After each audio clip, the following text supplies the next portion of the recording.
Bienvenue à tous ce matin pour l'étude biblique de ce matin et bienvenue à ceux qui sont avec nous en ligne. Nous allons commencer l'enseignement de ce matin. Cherchez dans votre Bible, Luc, chapitre 11. L'évangile de Luc, chapitre 11. À partir du verset 1er.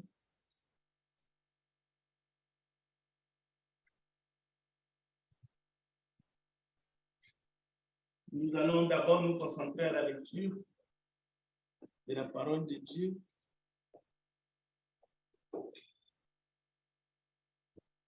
Si vous avez trouvé Luc 11, nous allons commencer la lecture à partir du verset 1er jusqu'au verset 4.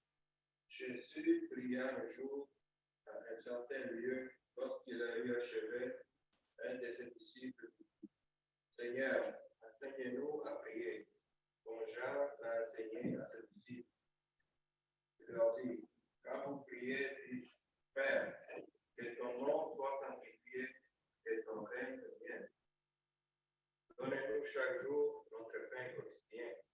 Pardonnez-nous nos péchés, car nous aussi pardonnons à quiconque nous offense. Et ne nous induis pas en tentation. C'est simple. Il leur dit encore, si l'un de vous a un ami et qu'il ait le trouvé au milieu de la nuit pour lui dire, ami, prête-moi 3 pains. Quand un de mes amis est arrivé de voyage chez moi, je n'ai rien à lui offrir. Et si de l'intérieur de sa maison, cet ami lui répond, ne m'importe pas, la porte est déjà fermée, mais sa femme et moi sommes au lit.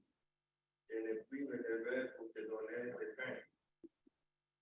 Je vous l'ai dit, même s'il ne se levait pas pour lui donner parce que c'est son ami, il se lèverait à cause de son importunité et lui donnerait tout ce dont il a besoin. Et moi, je vous dis, demandez et on vous donnera, cherchez et vous trouverez, frappez et on vous ouvrira. Car quiconque demande reçoit, celui qui vous cherche trouve, et l'on ouvre à celui qui frappe. Voilà, on va s'arrêter là. Alors, Jésus a enseigné à ses disciples comment prier, Jean a enseigné à ses disciples comment prier. Donc, nous pouvons aussi apprendre à travers la parole de Dieu comment prier. Selon vous, c'est quoi vraiment la prière? Pourquoi la prière?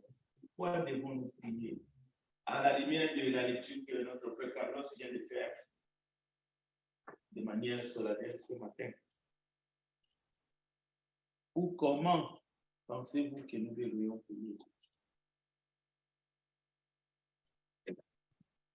Parce que c'est notre moyen de communication avec Dieu, mais il y a certaines choses que nous devons faire, comme commencer par le louer, donner son nom. On peut faire des requêtes, mais aussi quelque chose. Voilà. Donc, c'est les moyens que Dieu nous donne par sa grâce de communiquer avec nous. C'est un moyen, la prière, pour entrer en communication avec Dieu. Cela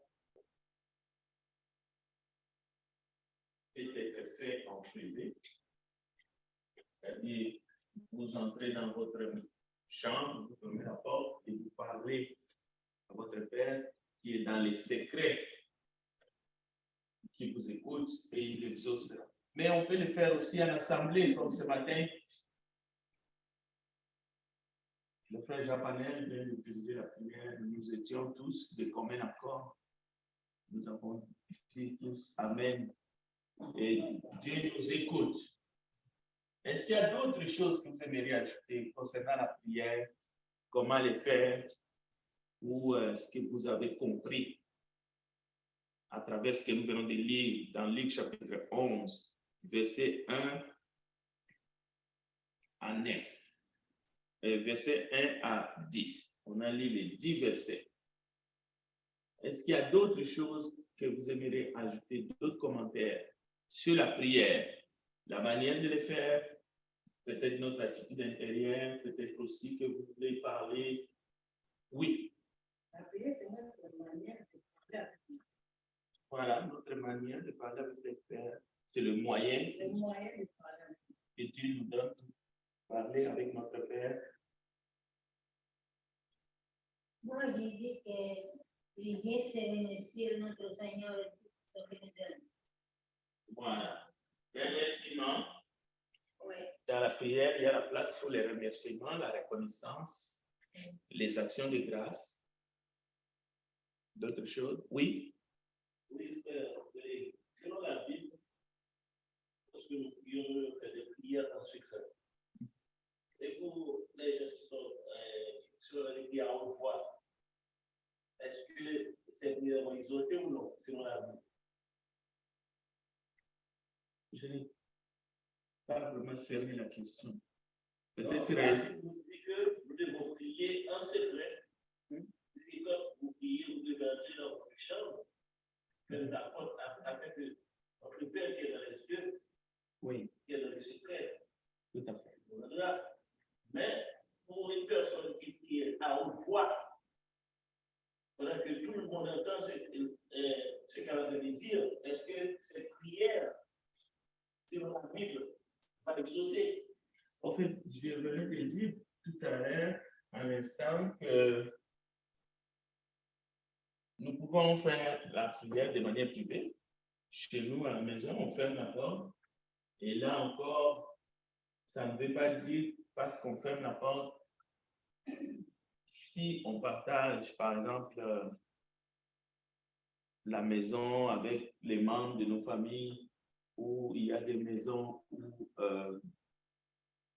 c'est peut-être des appartements et puis c'est insonorisé ou même la personne qui est de l'autre côté pourrait vous attendre bien que vous voulez vraiment être en privé. Ou les membres de vos familles peuvent vous écouter.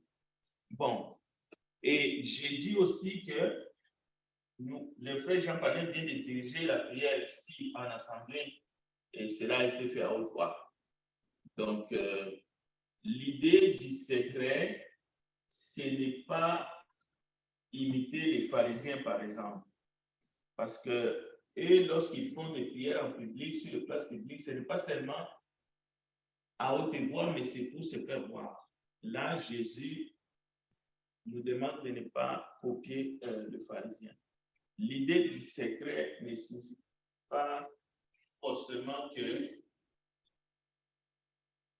ceux qui sont à côté de nous ne vont pas entendre peut-être ce que nous sommes en train de dire. Mais par contre, les tapages, si vraiment on veut attirer l'attention et on fait une sorte de tapage, que ce soit chez nous, on ferme la porte, mais on crie au point de déranger le quartier, d'ailleurs, on va avoir des ennuis avec nos voisins. Ça, c'est clair. Et ça peut avoir aussi des répercussions sur notre attitude, l'attitude de notre cœur. Je pense qu'il faut nuancer. Je prends un exemple de Anne. Anne était dans le temple et je crois qu'il priait seulement, il remuait ses lèvres. Mais quelqu'un qui est passé à côté, il dit, mais tu es ivre. Cela veut dire, même en voulant vraiment être très discret, on peut quand même attirer les gens de la personne qui sont autour de nous. Et là, on peut aller plus loin.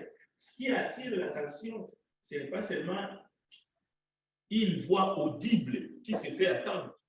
Notre posture peut attirer l'attention. Tu vois? Donc, il faut nuancer. Il faut vraiment ne pas avoir un jugement arrêté. Il faut nuancer. Nous verrons tout à l'heure, justement, dans cette étude, que Dieu regarde si l'élévation de notre âme, par exemple, Dieu va aussi regarder la manière que nous nous adressons à lui. Est-ce que nous lui faisons confiance ou non, ainsi de suite. Il y a beaucoup de paramètres, justement, sans vouloir dire qu'il y a des conditions pour prier. Oui. selon moi, c'est ce qu'il dit la prière. C'est ça. Ça, il faut comprendre, quand nous nous approchons à Dieu, c'est ce qui veut dire prière. Prière, nous prions remercier à Dieu et tout ça que nous avons, pour commencer. Tout ce que Dieu fait pour nous, tout ce qu'il a donné, ça c'est une partie. Et notre partie, nous pourrions demander de nous aider à pouvoir améliorer notre vie, à changer notre vie, à faire quelque chose qui ne sont pas capables tout seuls. Moi, quand je vais à travailler le matin, je ne suis pas capable de marcher. Et je demande à Dieu la première chose de m'aider à pouvoir marcher pour aller à travailler. Ça, j'ai une partie. Et l'autre partie, je remercie de tout ça qu'il a fait pendant toute l'année de ma vie. Dieu sait ce qu'il a fait. Et je crois que Dieu, il fait vraiment. Parce que ça, la prière, il faut la comprendre, c'est ce qu'il dit, prier. Prier aussi, aide-moi à faire du bien. Aide-moi à aimer un monde qui n'est pas mal. Aide-moi à aller d'accord avec ma femme, du quoi qu'il n'y a pas à convaincre. Aide-moi à communiquer et à parler et à travailler avec mes enfants, avec les autres personnes. Ça, pour moi, c'est une prière. La prière est un grand message très fort parce que à dire à Dieu, aide-moi à faire ça, aide-moi à pas avec tout ça, pour les malades, tout ça, c'est vraiment simple. Ce qui arrive aujourd'hui sur la terre, c'est une grande responsabilité humaine.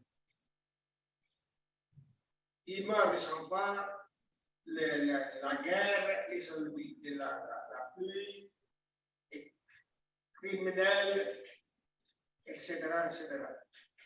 Parce qu'il faut que les gens changent.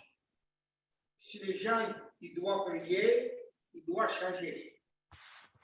Je m'arrête là, mais c'est pas tout. Ok, j'ai compris. Ok, bien. Alors, je pense que vous voyez qu'il y a pas mal de, nous avons pas mal de choses peut-être à expliquer, mais c'est vrai que avec ce qui est déjà dit, je pense qu'on peut avancer un peu pour qu'on regarde ensemble le but principal de la prière. C'est un moyen efficace pour s'adresser à Dieu, mais disons d'abord que dans la mesure où notre prière est faite en présence de Dieu, en sa présence, et que c'est le verbe du cœur, cela vient plus profond de notre cœur. Quand on dit dans la présence de Dieu, cela veut dire qu'il faut vraiment faire abstraction. Il faut vraiment que soi-même, on se sente dans sa présence. C'est ça qui compte. Donc, il faut même essayer de se détacher de tout ce qui est autour de nous pour revenir à la question de frère Emmanuel. Ce n'est pas pour se faire voir, pour se faire écouter, pour attirer l'attention. Non, ce n'est pas ça. Ce n'est pas l'éloquence. Parce que l'éloquence, on entend les gens qui vont m'entendre. Même lorsque la prière est dirigée dans l'assemblée, c'est dans sa présence que il faut vraiment être sûr qu'on s'adresse à lui, parce que la prière s'adresse au Père. Mais nous verrons par Jésus-Christ. Si ça ne se fait pas par Jésus-Christ, qui ne veut pas dire à la fin, il faut dire au nom de Jésus-Christ, Amen. Par Jésus-Christ signifie que nous ne pouvons pas nous approcher du Père sans l'œuvre rédemptrice du Seigneur Jésus. Parce qu'il y a eu cassure, il y a eu inimitié, il y a eu séparation. Nous ne pouvons pas nous approcher du trône de Dieu le Dieu de justice. Mais nous pouvons nous approcher du trône de la grâce à cause de ce que Jésus a fait sur la croix. C'est fait appui au nom de Jésus. Donc, ce n'est pas une formule, chaque fois que tu pries, à la fin, tu dis au nom de Dieu. Amen. Non, ce n'est pas ça. C'est pas ça. Mais ce n'est pas mauvais de le dire. Bien. Alors, quand on dit qu'il faut que ça vienne de notre cœur, mais notre mental, mais aussi notre langage, le tout, notre esprit, nous devons être concentrés parce que c'est en esprit qu'on entre en communion avec Dieu qui est aussi esprit. Maintenant, le cadre but principal de la prière, et vous avez touché ces points, tous ceux qui ont intervenu, on peut retrouver ces points-là. Donc, le but de la prière, c'est la louange à Dieu, l'action de grâce, l'amende honorable et la demande de grâce. Donc, encore une fois, la reconnaissance, c'est-à-dire reconnaître la grâce que Dieu nous a faite en envoyant Jésus sur la croix. C'est ça qui a fait que nous avons renoué contact avec lui. Il faut toujours se rappeler de ça. Donc, dans une prière, qu'elle soit courte, plus ou moins longue, il faut qu'on retrouve ces étapes-là. Cela ne veut pas dire qu'il faut formuler, faire une prière, que ça soit sophistiqué. Non, il faut que ça procède d'un cœur, c'est le verbe de notre cœur. Il faut que notre mental, notre expression, notre esprit soit véritablement concentré, que toute notre confiance, parce qu'en demandant si nous avons la foi, la Bible dit que vous avez déjà reçu. C'est pourquoi vous priez. Donc, ça prend une dose de confiance que celui à qui on s'adresse, il va nous répondre, mais nous prions selon sa volonté, bien sûr. Alors, la louange à Dieu a une place dans notre prière, l'action de grâce, l'amende honorable, mais aussi la demande de grâce. Alors, tout cela, c'est important. Quand nous disons que la prière est une demande, à quoi faisons-nous allusion? À nos besoins que nous voulons que Dieu le fasse? Qu'est-ce qui signifie que la prière est une demande? À quoi cela vous fait penser? Parce Moi, je pense que le Seigneur va obéir tout de suite. C'est ça. Parce qu'il faut prier tout ça, parce que nous, même si nous avons moyen de toucher le Seigneur. Oui, ça c'est le côté par contre. Oui, ça c'est vrai. Oui. Emmanuel? Ça veut dire que nous devons prier sans tête. Tout à fait. Est-ce que la position avec la posture ne compte pas? Par exemple, quand une personne prie et lui disait que Seigneur, je vous servir devant ta face. Pendant ce temps, la personne est féminine. Est-ce que cette position est conforme avec ce que la personne a dit? Bon, c'est un autre enseignement. On l'a déjà eu ici dans le passé, mais peut-être ce serait intéressant qu'on revienne là-dessus. Si je prends cette direction, je veux sortir de l'enseignement que j'ai préparé. Y a-t-il une position ou des positions, des postures selon les Écritures que nous devons respecter pour que notre prière soit exaucée? C'est un bon thème qu'on pourrait peut-être creuser pour une seconde fois pour ceux qui viennent de nous rejoindre. Tout à fait, parce qu'il y en a qui pensent qu'il faut, c'est comme le frère a dit, parce que c'est écrit, il faut se prosterner devant Dieu, donc tout le monde doit être à genoux. Lorsque nous prions, où il y en a qui ont d'autres postures. C'est vrai que dans les Écritures, on peut trouver d'autres postures, on peut trouver la prière qui est faite debout, on peut trouver la prière qui est faite sous forme de prosternation, ou on peut trouver les prières qui sont faites, je ne sais pas dans quelle position était Pierre en prison, c'était Paul et Silas, hein? Chez les journées de Philippe. On peut se demander la Bible dit qu'il louait Dieu. Donc, vous voyez que la louange fait partie aussi de la prière. C'est une étape de la prière. On peut se poser une question dans quelle position, par exemple, les deux, ils étaient. Et on voit qu'ils étaient exaucés parce que tout a été ébranlé et même leurs chaînes sont tombées. Donc, j'ai dit que c'est un bon sujet que les frères amènent. On pourrait regarder toutes ces postures et voir qu'est-ce que la parole nous enseigne là-dessus. Mais c'est un grand thème. On doit peut-être revenir encore une fois. Mais pour ceux qui sont avec nous, vous savez que j'ai déjà abordé, c'était sur une question, je pense, de la sœur Yannick. Donc, voilà. Alors, nous devons savoir que c'est important de savoir qu'est-ce que signifie que la prière est une demande.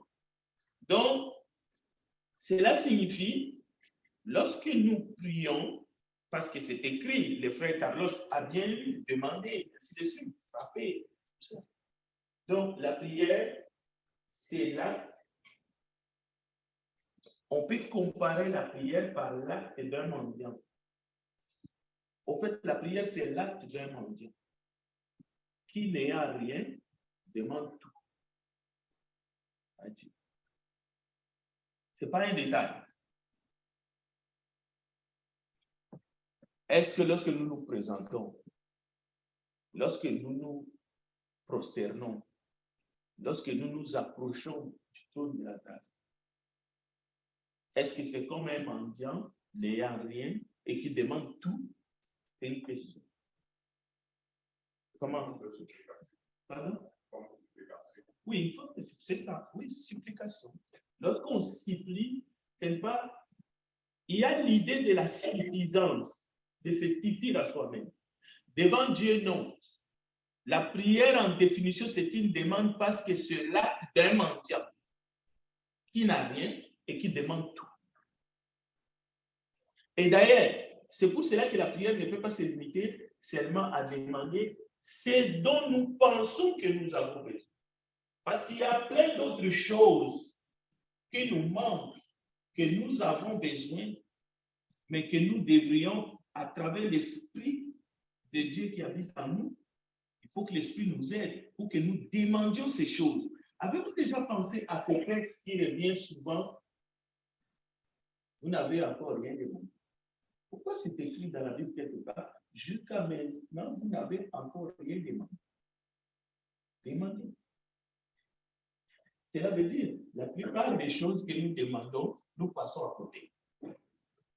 Selon Matthieu 6, vous n'avez pas encore demandé. Cela veut dire, nous demandons ce que nous n'avons peut-être même, ou bien ce que nous n'avons même pas besoin de demander. Lui, il sait, il y a des choses que lui, il sait déjà pourquoi. Mais il y a des choses que lui, il veut qu'on lui demande. Comme le frère a dit, on peut demander la paix. On peut demander pas mal de choses que ça ne nous vient pas à l'esprit. C'est pour cela que je dit à ses disciples qui sont à côté de lui, qui l'ont écouté matin, midi, soir, des mois, et il leur dit, mais vous n'avez pas encore demandé. Demandez. Quelqu'un peut faire un commentaire là-dessus? Oui.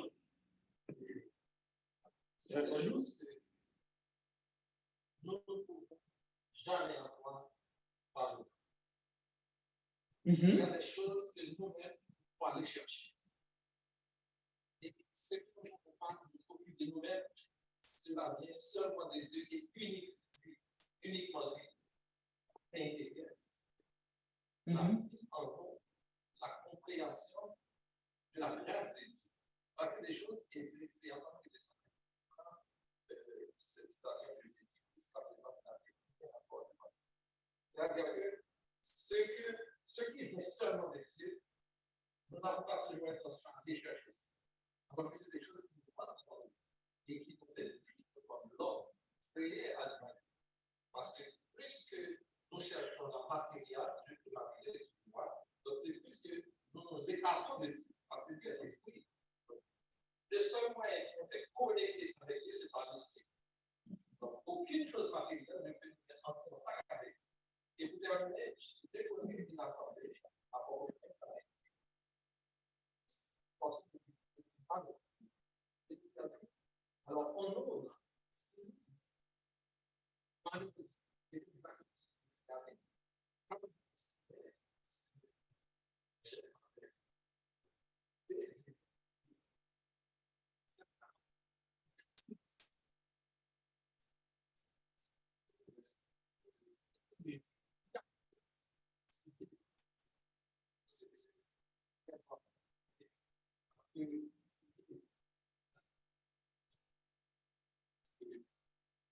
un moment dans le monde.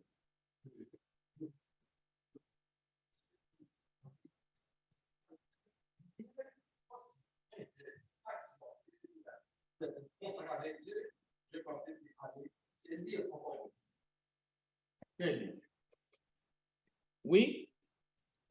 Après, peut-être Jean Panel. Oui. Vas-y, Emmanuel, après ça sera Jean Panel. Vas-y.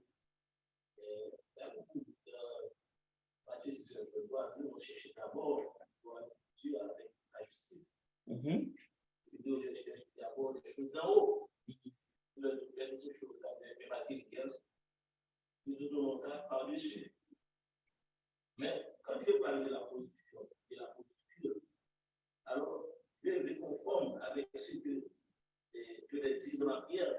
Si je dis, je pose dernier devant ta face, alors c'est pour cela que j'ai une question. Si au moment où je priais et je reste debout, alors je vous demande est-ce que je peux employer ce verbe, alors posterner, pendant que je suis encore resté debout. Parce que quand vous approchez de quelqu'un qui est supérieur, vous devez avoir une posture, une position conforme. En tout cas, même dans les temps anciens, par exemple, quand quelqu'un va rencontrer un roi, si le roi ne lui donne pas des seins, les soldats qui vont avoir l'excuser. D'accord. Je veux faire un effort quand même pour répondre à ta question, tu insistes. Écoutez, tout ce qui n'est pas le fruit ou le produit d'une conviction est un péché. Si tu as la conviction que parce que dans tes mots, tu utilises les termes prosterner et que tu dois te prosterner devant la face de l'Éternel, fais-le. Les problèmes ne l'imposent pas aux autres.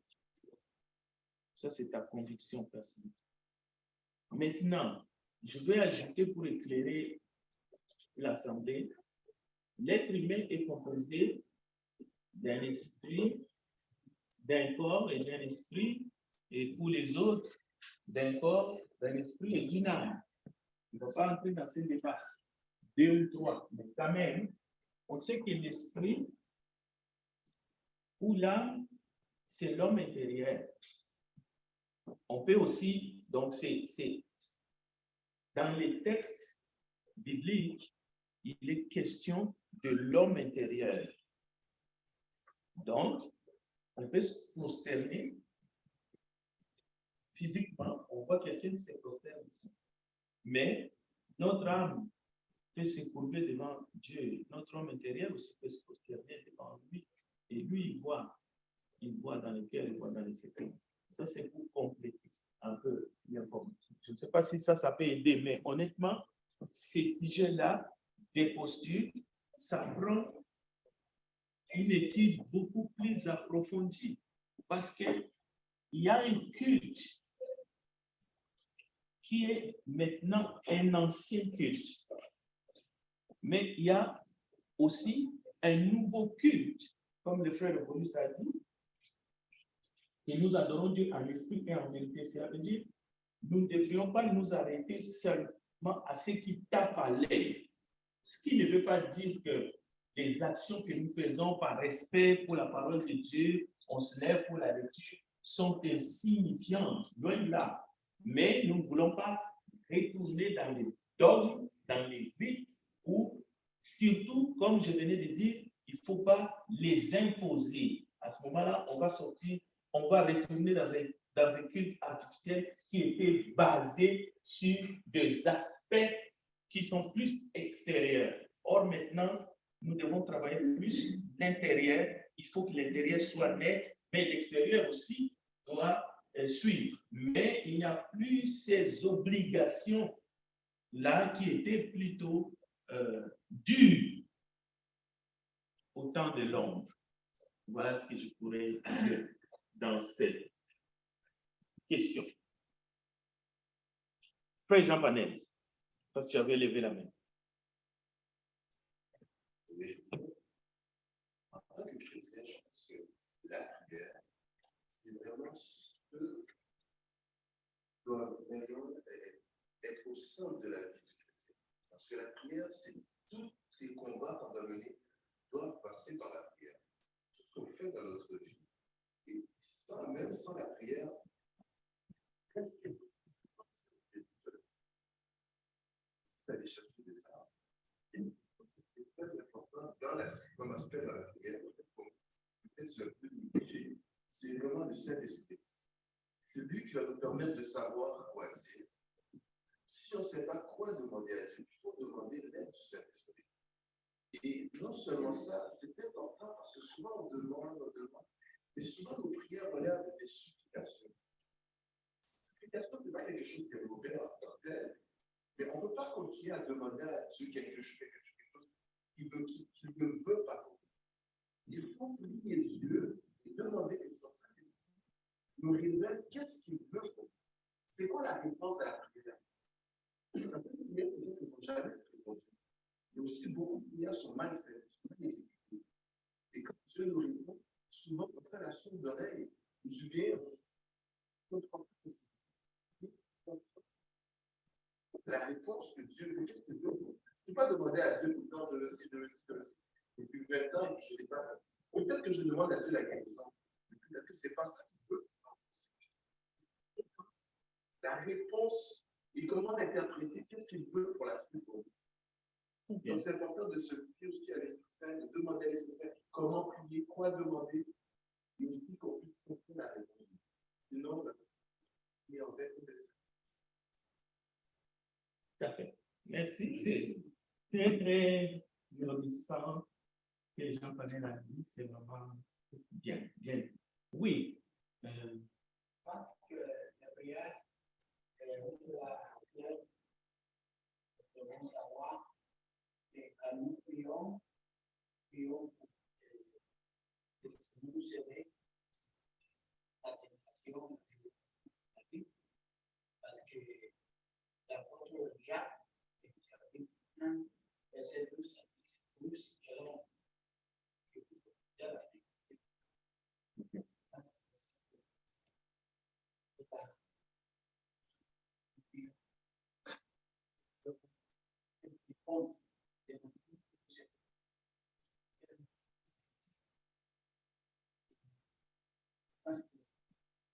nous ne sommes pas demander à Dieu pour la prière, parce que la parole qui nous dit que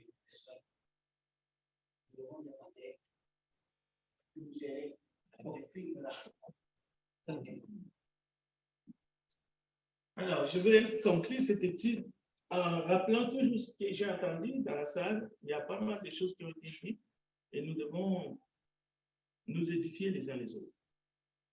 Saint-Augustin disait, fais ce que tu peux et demande ce que tu ne peux pas. Et il a ajouté, un homme vaut ce que vaut sa prière. Je pense que sa dernière phrase m'interpelle, vous interpelle aussi. Un homme vaut ce que vaut sa prière. Bien, mais là, fais ce que tu peux et demande ce que tu ne peux pas. Oui, il a réfléchi, c'est un philosophe. Mais devant Dieu, vous savez, Dieu nous voit toujours nus. On ne peut pas impressionner Dieu par nos voilà, disons, l'être humain est très habile et Dieu aime quand nous sommes débrouillards. Mais encore une fois, devant lui, nous sommes toujours nus, pauvres. C'est-à-dire, nous ne pouvons pas impressionner Dieu. C'est pour ça que c'est important que l'acte de prière soit une demande comparable à un mendiant qui n'a rien, au fait, mais qui demande tout. Parce que la parole nous dit, nous ne savons pas quoi demander. Nous ne savons même pas. Donc, nous avons besoin de l'aide de l'Esprit et même par des soupirs inexprimables, lui vient pour nous aider. Ce qui ne veut pas dire que nous devons être paresseux. Non. Parce que Dieu nous a donné des talents, Dieu nous a donné des habiletés, Dieu nous a créés magnifiques et Dieu veut que nous puissions travailler comme il a derrière Dieu a derrière. Alors, je vais terminer en disant ceci. Est-ce que la prière a pour but d'informer Dieu sur quelque chose que Dieu ignore?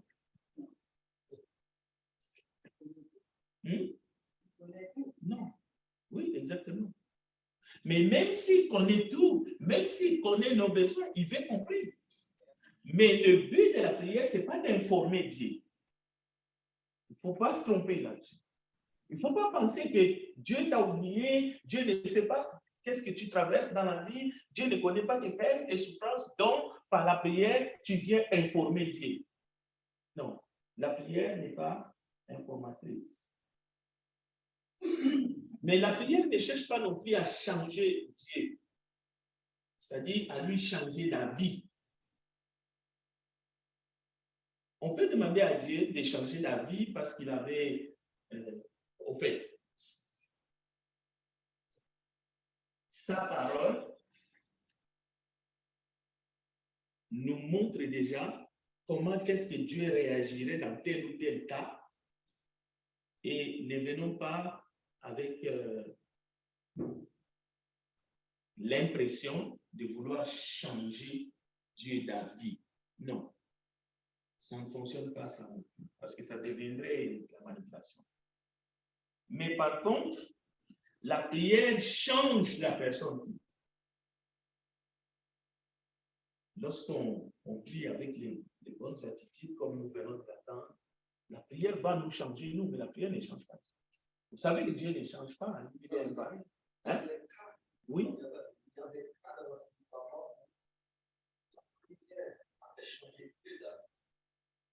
Ici, on parle de sa nature. C'est-à-dire que, oui, de sa nature. Je comprends en quoi tu fais allusion. Les termes là, Dieu s'est repenti du mal. Je parle d'Ézéchias, par exemple. Oui. Ézéchias, par exemple. Oui. Qui a reçu le message de Dieu. Il est mort et que Ézéchias s'est considéré par Dieu. Oui. Ce cas-là est intéressant, mais qu'est-ce que Dieu a changé encore? Parce que Ézéchias qui a. Et parce que Ézéchias devait mourir en réalité, et puis l'Éternel a ajouté 15 ans après sa demande. Oui, c'est Ézéchias. Alors, pas pour dire qu'on peut changer de la nature, mais non, mais si on nous parle particulièrement, c'est-à-dire qu'aujourd'hui, si on se demandait, est-ce qu'on veut parler de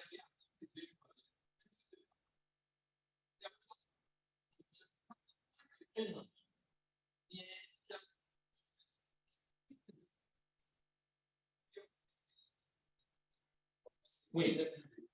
Donc, c'est sûr que les éléments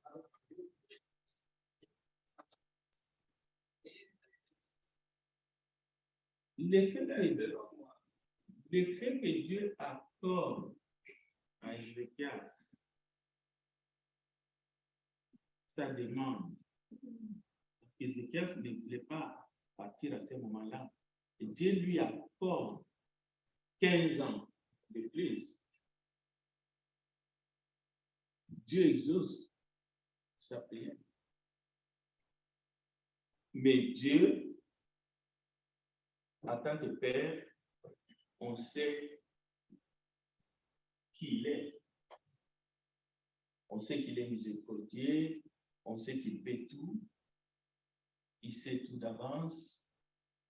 Avant même qu'Ézéchias lui demande la prolongation, il savait, il avait vu, il le savait, même pendant qu'il créait Ézéchias, lui il savait déjà. Donc, notre Père Céleste nous a donné la prière pour que la prière ne soit pas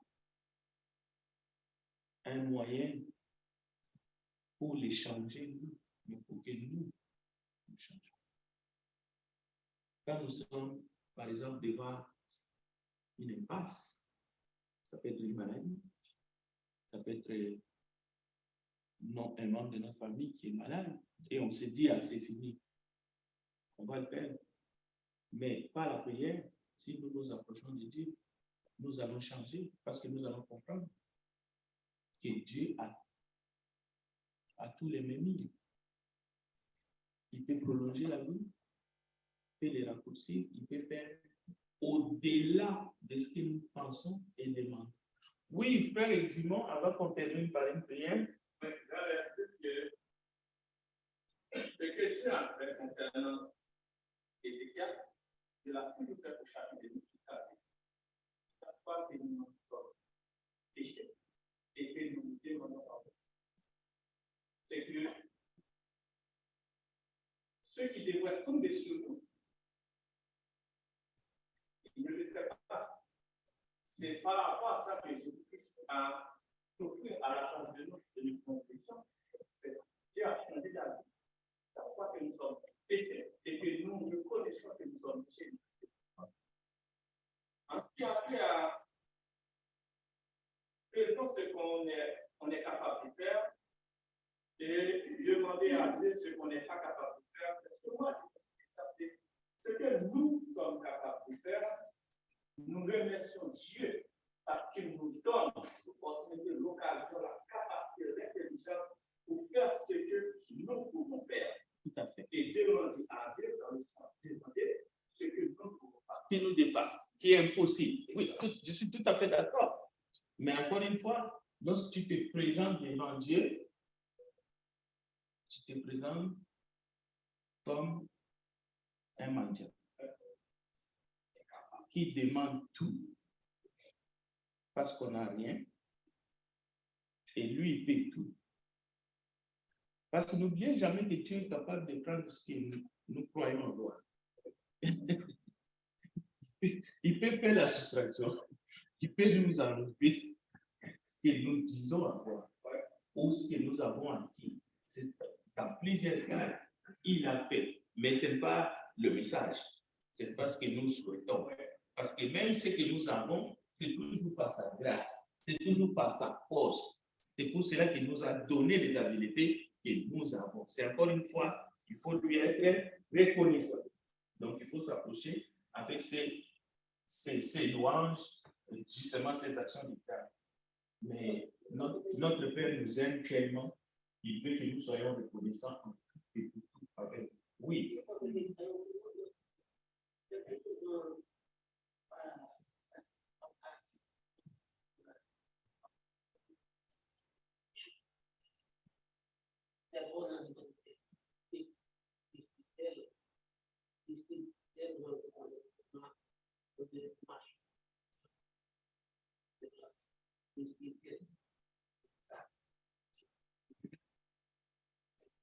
Ce que les frères Emmanuel a dit, chercher premièrement le royaume des cieux, ça existe, et tout le reste sera donné par les cieux.